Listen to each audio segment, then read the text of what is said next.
They told her she was digging her own grave. In a way, they were right, except it turned out to be everyone else's salvation.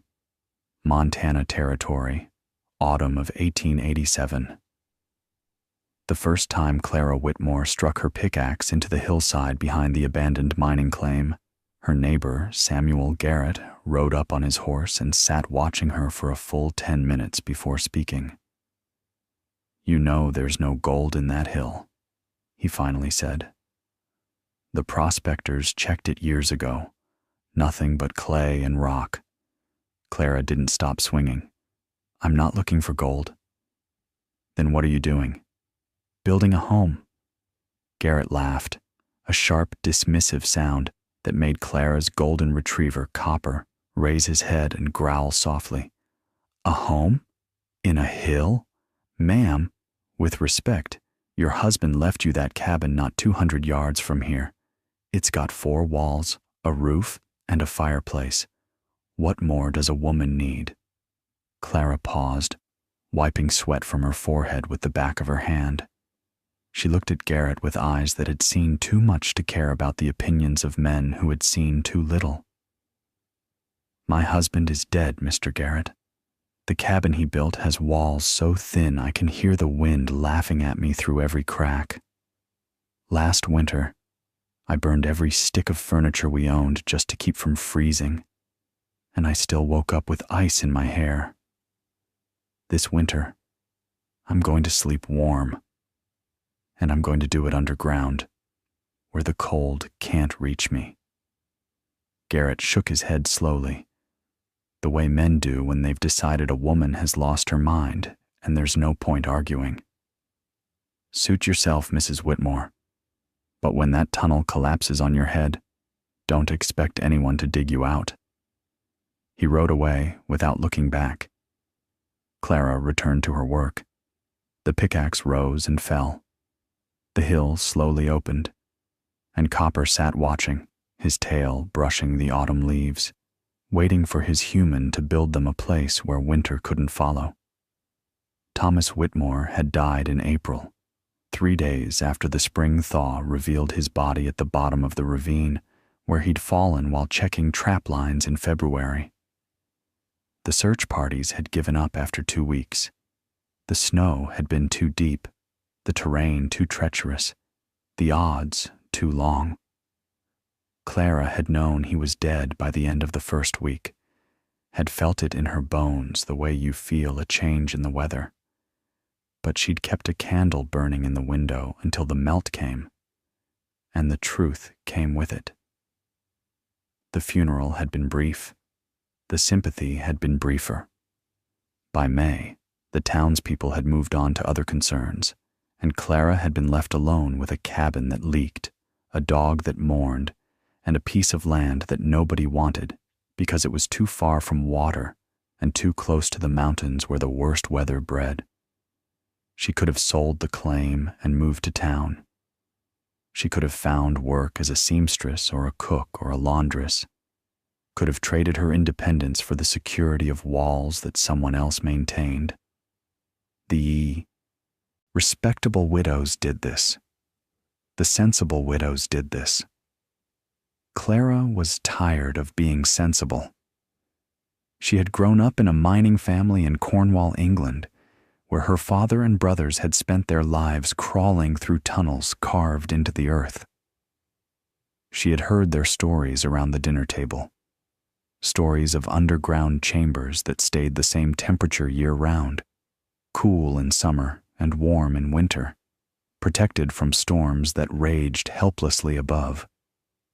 She had visited the old mines herself as a girl, had felt the strange comfort of being wrapped in earth, and had never forgotten the lesson. The surface world was hostile, unpredictable, deadly. But the underground world was stable. The underground world was safe. Her husband had called it foolishness when she'd suggested building a root cellar their first year on the claim. "We're not moles," he'd said, laughing. "We're people. People live above ground." Thomas had been a good man, but he had been wrong about many things, including, apparently, how to navigate a snow-covered ravine in February. Clara had spent the summer preparing. She'd studied the hillside, looking for the right combination of soil stability, drainage, and orientation. She'd read every book about mining and excavation that the territorial library possessed, all 3 of them. She'd talked to old prospectors in town, buying them drinks in exchange for advice about shoring and ventilation and the secrets of keeping a tunnel from becoming a tomb. And when the leaves began to turn, she'd started digging. The work was harder than she'd imagined, harder than the stories had made it sound, harder than the books had described, harder than anything she'd done in her 31 years of living. The first 3 feet were the worst. The topsoil was rocky and root-tangled, fighting her pickaxe with every swing. She found stones the size of her head buried just beneath the surface, each one requiring an hour of prying and levering to remove. Her hands blistered, then bled, then blistered again over the wounds. Her shoulders screamed. Her back threatened to give out entirely. But she kept going. By the end of the first week, she had carved a horizontal gash into the hillside about 4 feet deep and 6 feet wide. The neighbors had started to notice. They rode by more frequently than before, finding excuses to check on her, really coming to witness the spectacle of the crazy widow digging herself into a mountain. "It'll flood," predicted Martha Olson, who lived 3 miles east and considered herself an expert on everything. "The spring snowmelt will fill that hole like a bathtub and drown everything inside." "The roof will cave in," warned her husband Henrik. "Earth isn't meant to hang over empty space. God made ceilings out of wood and stone, not dirt." "She'll hit rock and have to give up," said young Billy Tanner, who worked as a hand on the Garrett Ranch. "My pa tried to dig a well once and hit granite at 8 feet. Broke 2 pickaxes and gave up." Clara listened to all of them. She thanked them for their concern, and she kept digging.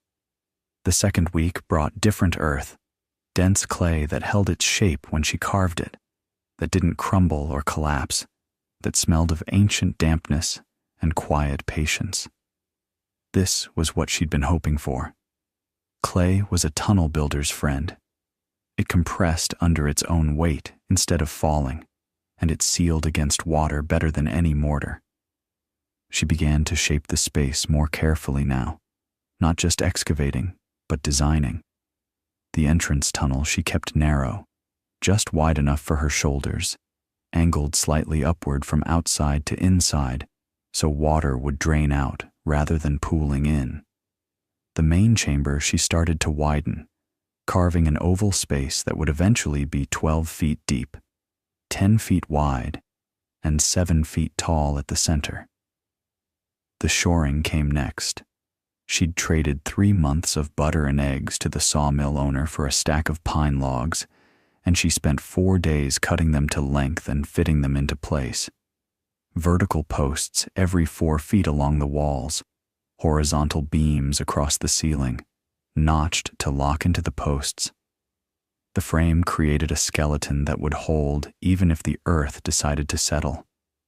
The work required precision she hadn't known she possessed.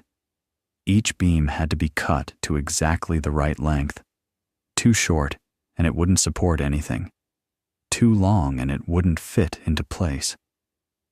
She learned to measure twice and cut once, to test fit every piece before committing to the final position.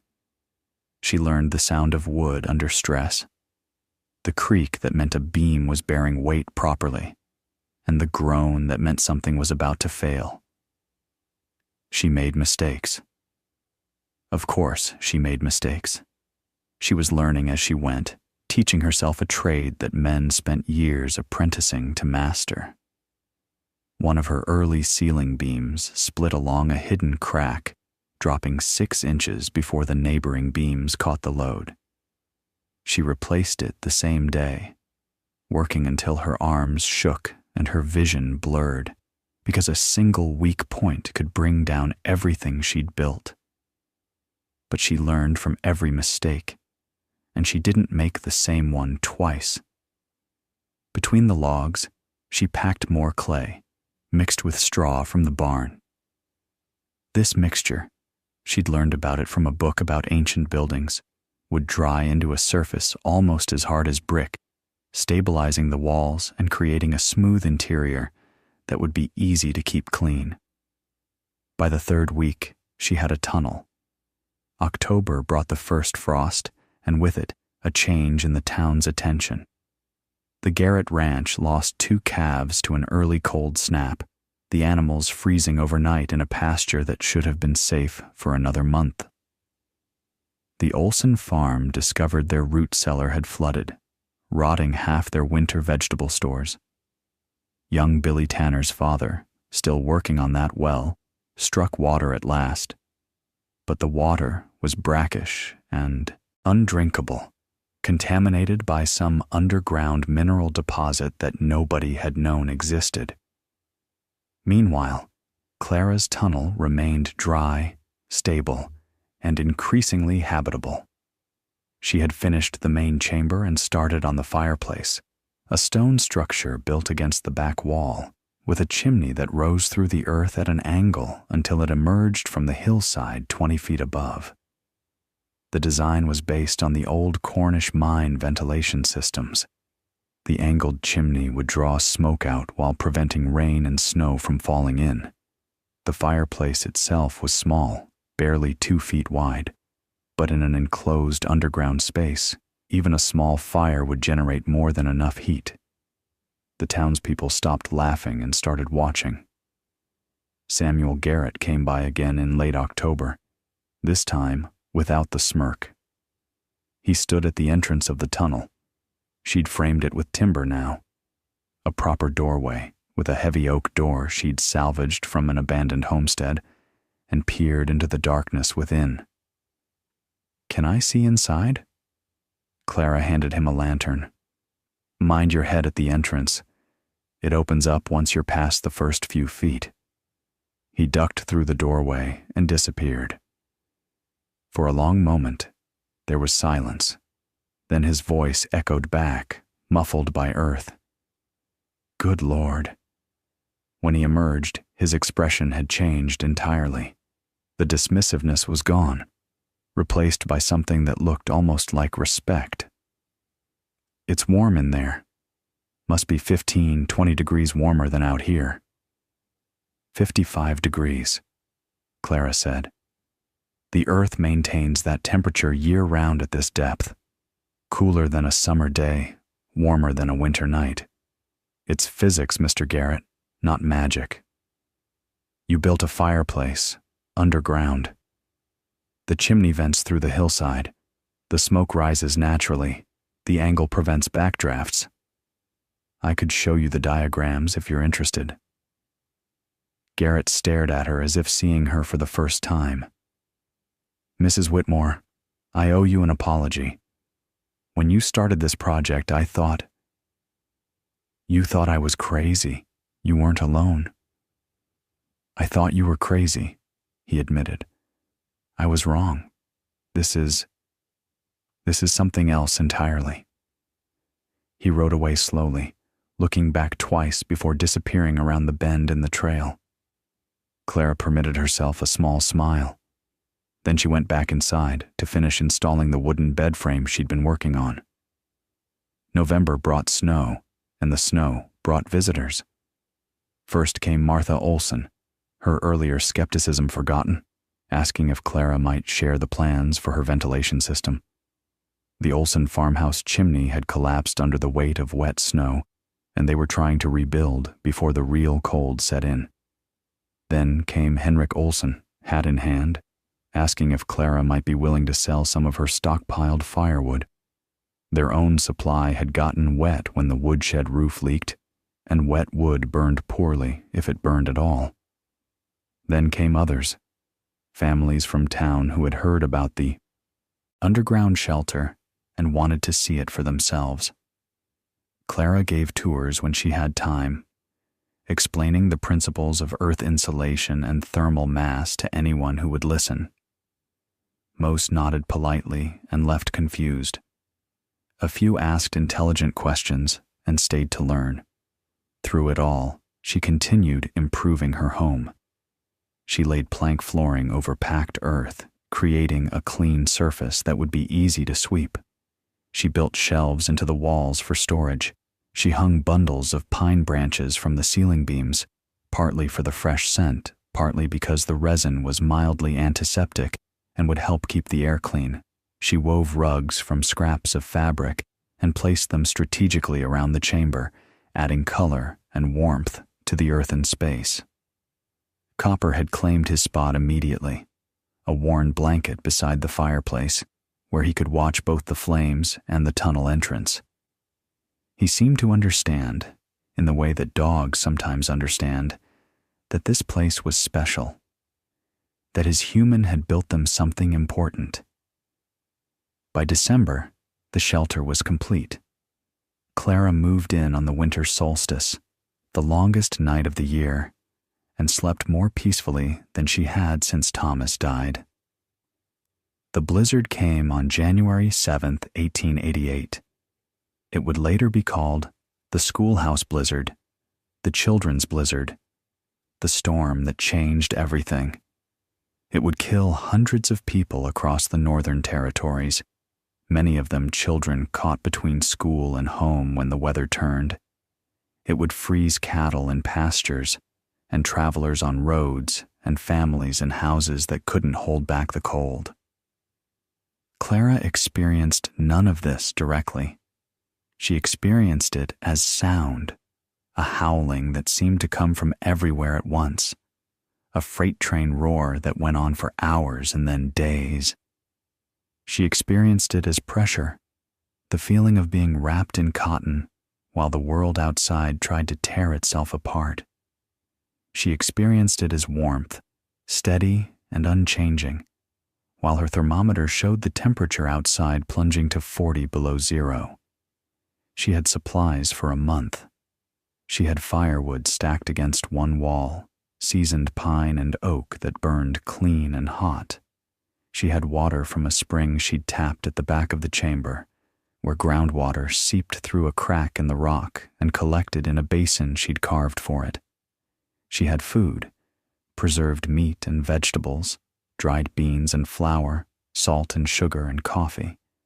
She had her dog, her blankets, her books, and absolutely no reason to venture outside until the storm passed. So she didn't. She read by lantern light while the world ended above her. She cooked simple meals on the grate she'd installed over her fire pit. She talked to Copper about everything and nothing, the sound of her own voice a comfort against the howling that never stopped. She slept and woke and slept again, losing track of time in the unchanging lamplight of her underground world. On the third morning, she thought it was morning, she heard something that wasn't wind, pounding, at her door. She grabbed the rifle Thomas had left her and approached cautiously. "Who's there? Please." A voice, thin and desperate, barely audible through the oak.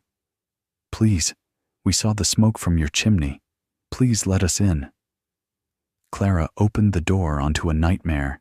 3 figures stood in the tunnel entrance, so covered in snow and ice that they barely looked human. 2 adults, she recognized them as the Hendersons, a family who lived 4 miles north, and a child, maybe 6 or 7, clutched between them. Behind them, the world was white, a wall of blowing snow so dense that Clara couldn't see more than 5 feet past her doorframe. "Get inside. Now." They stumbled through, and she slammed the door against the wind that tried to follow them. The temperature in the chamber dropped 10 degrees in the seconds the door was open.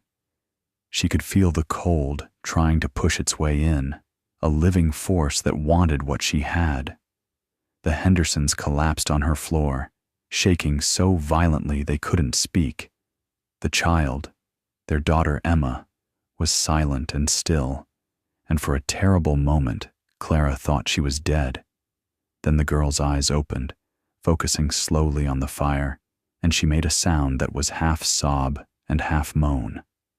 Alive. They were all alive. Clara worked quickly. Blankets first, then hot water from the kettle she kept simmering, then warm broth spooned into mouths too cold to chew solid food.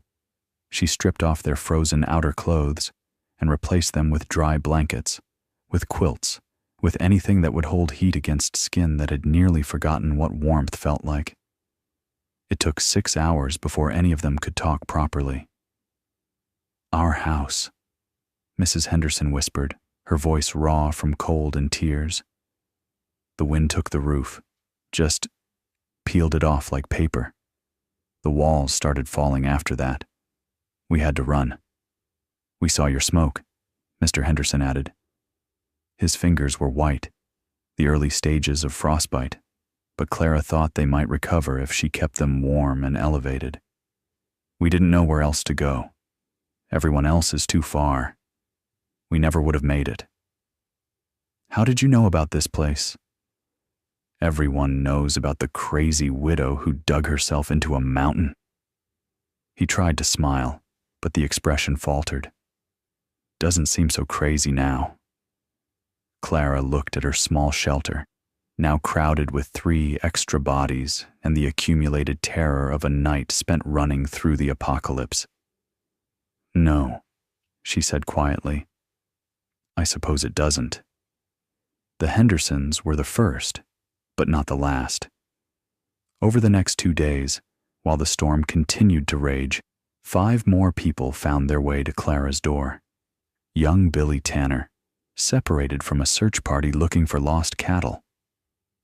An old prospector named Jenkins, who had been caught out in the open and followed the smoke signal of Clara's chimney for 2 miles through whiteout conditions. A woman named Sarah Cross and her infant son, refugees from a farmhouse that had become a freezing death trap when the fire went out and wouldn't relight. Clara's shelter, designed for 1 woman and her dog, held 9 people by the time the storm finally broke. They slept in shifts, 3 or 4 at a time on the bed and floor, while others sat against the walls. They rationed food carefully, stretching Clara's supplies to feed everyone. They kept the fire burning constantly, the small chamber staying warm despite the impossible cold outside. They talked and prayed and told stories to keep the fear at bay. Little Emma Henderson stopped shaking by the 2nd day, though she refused to let go of her mother's hand for even a moment. Billy Tanner, who was only 19 and had never been close to death before, wept quietly in the corner when he thought no one was looking. The old prospector Jenkins told tales of winters he'd survived in the mountains, each story more harrowing than the last, though Clara suspected he was exaggerating to give the others something to focus on besides their fear. Sarah Cross nursed her infant son in the warmest corner, near the fireplace, singing softly to him in a language Clara didn't recognize. The baby, his name was Michael, seemed oblivious to the catastrophe, sleeping and eating and crying with the uncomplicated demands of a creature too young to understand that the world had nearly ended around him. Clara found herself thinking of Thomas during those long hours, wondering if he had been afraid when he fell, if he had known what was happening, if he had thought of her in those final moments. She hoped the end had been quick. She hoped he hadn't suffered the way these people had suffered, struggling through miles of killing cold with death whispering at their backs. She hoped, wherever he was, he could see what she had built, what she had become, and they survived. When the wind finally stopped on the morning of January 10th, Clara opened her door onto a world transformed. The snow was drifted 15 feet high in places, sculpted into alien shapes by wind that had blown without pause for 3 days. The sky was clear and blue, almost obscenely cheerful after the darkness of the blizzard. The temperature had risen to merely bitter, 10 below zero, practically balmy compared to the depths of the storm. One by one, her refugees emerged, blinking in the sunlight like creatures from another world. "My God," whispered Mr. Henderson, looking at the buried landscape. How did anyone survive this? Many hadn't. Over the following weeks, as the community dug itself out and took stock of the damage, the death toll mounted. Frozen bodies found in snowdrifts, collapsed houses with families still inside, children who had tried to walk home from school and never arrived. The blizzard had killed more than 300 people across the territories, and the number might have been higher, if not for the random miracles that had saved some and condemned others. Clara's shelter was one of those miracles. The story spread quickly. The widow Whitmore, who had dug herself into a hillside while everyone laughed, had saved 9 lives during the worst storm in living memory. The newspapers picked it up. The territorial governor mentioned it in a speech about preparedness and pioneer resilience. Strangers started showing up at Clara's claim, wanting to see the underground shelter that had become famous. She turned most of them away, but she welcomed the ones who came to learn. That spring, Clara taught her first class in earth-sheltered construction. 17 students showed up: farmers, ranchers, townspeople who had lost homes or loved ones in the blizzard and were determined never to be that vulnerable again. Clara showed them everything: how to choose a site, how to evaluate soil stability, how to dig and shore and ventilate and waterproof. She demonstrated the fireplace design that kept her smoke flowing out and the warmth flowing in. She explained the physics of thermal mass and the engineering of underground drainage. By autumn, there were 8 new underground shelters in the valley. By the following spring, there were 20.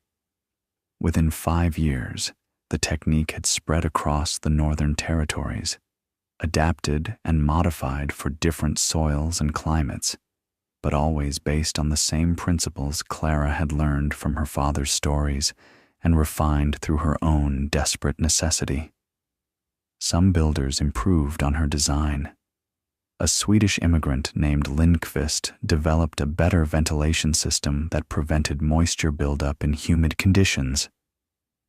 A former military engineer created standardized plans that even inexperienced builders could follow. A group of Blackfeet craftsmen combined Clara's underground principles with their own traditional knowledge, creating hybrid structures that were better suited to the specific conditions of their homeland. Clara welcomed all of it. She visited the new shelters when she could, offering advice and encouragement, learning from the innovations that others had made. She collected the improvements and incorporated them into her teaching, so that each new student benefited from the accumulated wisdom of everyone who had come before. "Knowledge isn't like gold," she told her students. "Gold gets smaller when you share it. Knowledge gets bigger.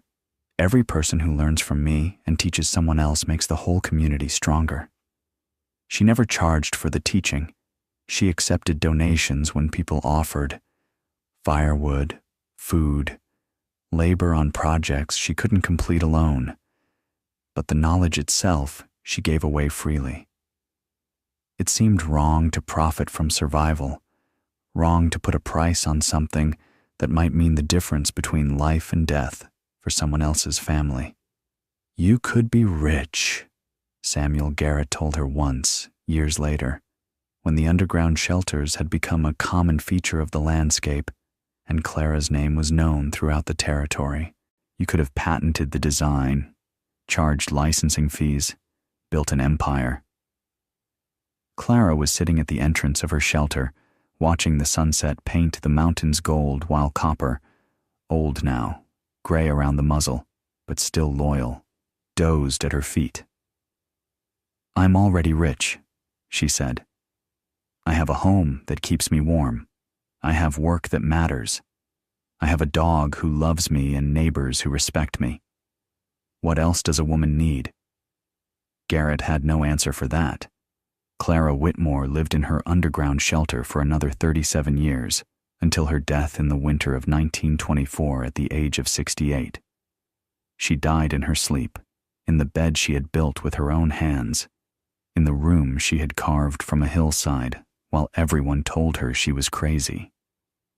Copper had died years before, had been buried in a small grave at the top of the hill, where the chimney smoke rose and dispersed into the mountain air.